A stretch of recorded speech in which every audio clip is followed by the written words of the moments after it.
What's going on, NBA fanatics? This is your friendly neighborhood Memphis Grizzlies homer, Memphis X, and I Talk Hoops. Today, we're going to take a little break from the normal, and we're going to talk about some comments Charles Barkley had on TNT last night about Kevin Durant and bus riders and bus drivers. But first, every hero needs his theme music.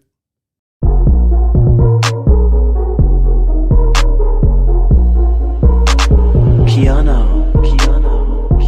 Grizz gang, go hard. Baddest in the game, we be on one. I talk hoops, so secure. All up on the court, but we gon' score. Memphis bringing heat straight from Tennessee.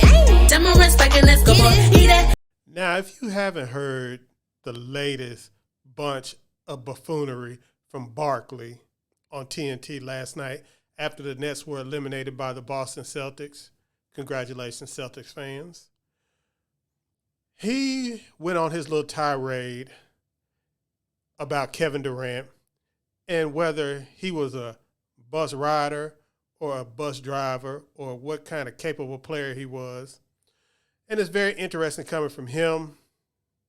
But I'm going to let you listen to what Barkley had to say first. Kevin Durant, a great player? He is, and he's been stifled by Boston. And I was going to go there. And let me tell you something. I don't want to badmouth the dude, but I see you guys always talk about that championship stuff. I try to tell y'all, all these bus riders, they don't mean nothing to me. If you ain't driving the bus, don't walk around talking about you a champion. If you riding the bus, I don't want to hear it. Come on, Shaq, tell them. All these guys walk around with these championship rings. Hey, y'all bus riders. But let me tell you something. 2 in a row, Chuck. When you the bus driver and you got all that pressure where you have to play well or you're going to get the blame, that's a different animal. It's a different animal. But I think also guys on the bus, Yeah. they're Are also important. giving directions. Yeah. No, Giving stop. directions. No. There are guys that are on that bus giving directions. They're not just sitting there. Yeah, they just on the bus. Because let me tell you something. The Clippers, because let me tell you. There's guys, because Kevin Durant's not on the bus. He's just not on the bus. Yeah, no. But what has happened when he was driving the bus? Well, he's never just. No, what was happening when he was driving the bus? He lost in the finals. Yeah, okay, he did. And then when he was in Oklahoma City again. But he was driving. You don't think he was the bus driver in Golden State? No, I do You not. don't think he was the best player on that team? No, I do not. Wow, I do. Well, you can say that, but I thought he was the best player. You don't join those 73-win team and talking about you. But he was the best player. No, he got MVP. He wasn't the best player. Iguodala wasn't the best player. He got MVP. Stop that. So as you can see, his insinuation was that Kevin Durant is not really a great player, or he's not one of these guys that should be respected as a champion because he wasn't the bus driver on a championship team. Now, the thing about NBA narratives and the thing about the NBA, and this is my beef with the NBA, keep letting these guys talk, be on the flagship station of the your media partner that's carrying your product, and they're constantly tearing down the players in the product out of jealousy. Now let's just be simple. Charles Barkley is jealous of Kevin Durant, just like Shaq has his big man jealousy that he's got to always take a shot at every big man that comes through. So Charles Barkley is obviously jealous of Kevin Durant. He's obviously upset because Kevin Durant has rings and he does not. So he likes to take his shot at Kevin Durant and tries to throw a little dust on his rings and say, well, he wasn't the best player on the team. He wasn't the bus driver. He was just a bus rider. And, I've never bought into that. It's a team.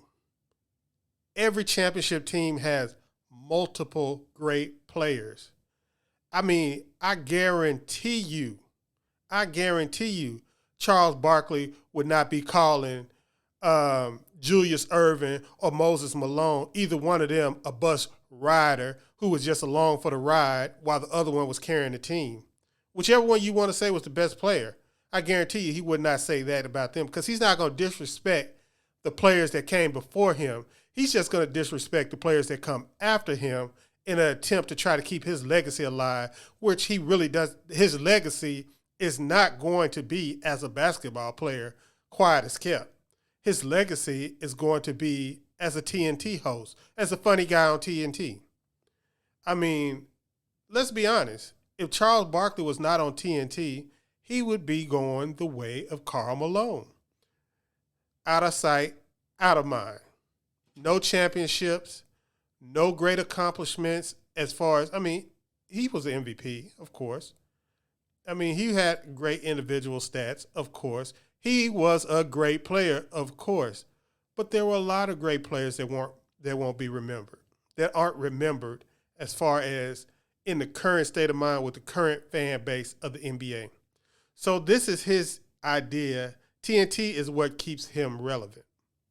And he uses that format instead of helping and promoting the league and the game in a positive light. He uses his platform to take shots at current players, young players, older players. You know, it doesn't matter. Any player that's playing now, he takes a shot at. There's very few players that's in the league, that's ever been in the league. I mean, that's in the league right now that he doesn't take a shot at. So, you know, I don't have that kind of qualms. I understood what KD was doing when he went to Golden State. I understand. People don't understand the climate at that time. If KD did not go to Golden State, guess what? Another great player was going to end up in Golden State. You see what I mean? You would have had another great player in Golden State, and you would have had LeBron James in Cleveland. This is what you would have had. He would have been in Oklahoma City with Russell Westbrook, and they wouldn't have never won. See, people always think, well, if he wouldn't have went to Golden State, you know, he could have just overcome Golden State with Westbrook in Oklahoma City because they were so close. But that's not the case. Because regardless of if he turned them down or not, they were going to sign somebody that offseason. So his choice was to either try to battle a team that he couldn't beat when they had, you know, when they were, you know, before they got him, with another great player, another all-star level player, whether they got them through signing him in free agency or in a trade. See, people forget they could have traded for somebody. His ability to win a championship was going to be compromised. Now, one way he did have to ensure that he was going to win a championship was to just get on the best team, be on the best team, and that's the purpose of free agency. So, although I understand people that throw shade at his championships, every great team has multiple great players.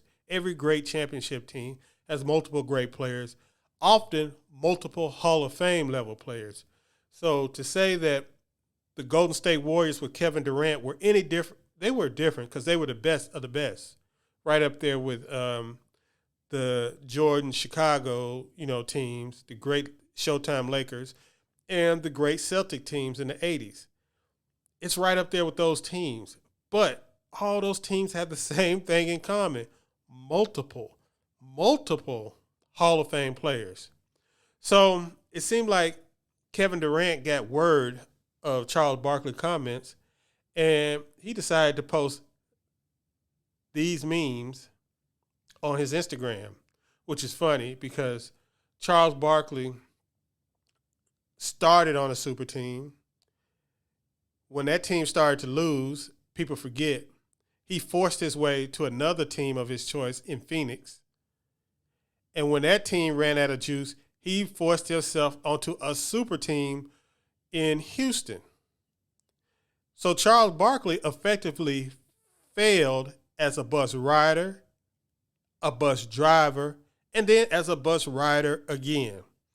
So I wonder if he considers himself a great player in the NBA. Now, another thing Charles Barkley went on to say was this. Oh, man, don't tell me you're a great player. I mean, all these guys can play, but please don't tell me you're a great player and you're averaging 20. Come on now. I don't think I ever played in the playoffs and averaged 20. Here we go. Now, as you can see on the screen right now, at the age of 33, the same age Kevin Durant is now, Charles Barkley did average under 20 points a game in the playoffs. Now, this is how he uses he thinks we're back in the 1980s and fans can't look up information readily, without having to go to the library and pull up a sports almanac or something. But all this information about your entire career, Charles Barkley, is at our fingertips. So when you're just on TNT puffing smoke like you normally are, we can just look up the information and verify it ourselves. And this is why I hate that fans are using the narratives brought up by these guys on TNT that have access to grind with players, current players in the NBA, and they are creating narratives that are propagated, over social media and in discourse about the NBA, about the playoffs, and about these players and their legacies. And it's all brought out by jealous, bitter, former players like Charles Barkley. So remember, don't get all your information from Barkley and Shaq. Look for yourself. Look up the information yourself. Verify it. Use your eyes. Watch the game and enjoy the playoffs. Go Grizzlies tonight. Make sure you like this video. Subscribe to my channel. We're trying to get to 1,000 subscribers before the new season starts in October. And I want you here to hear more videos like this. Peace.